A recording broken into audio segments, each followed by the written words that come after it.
Ice cream তৈরি করছি, সবাই আইসক্রিম খাচ্ছি। এই যে আম দিয়ে বাদাম বাদাম দিয়ে কালকে বসিয়েছিলাম, আজকে খাচ্ছি।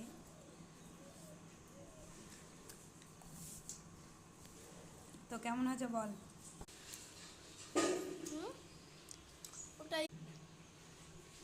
এই যে আমার দিদি আইসক্রিম খাচ্ছে। এটা আমার দিদি না বোন তোমরা বলো।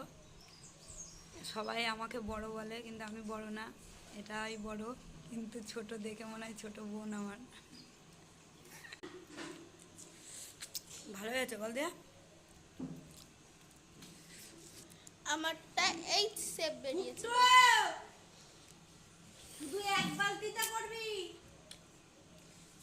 তো তোমরা বাড়িতে আইসক্রিম তৈরি করে কে কে খাও আমাকে কমেন্ট করে জানিও।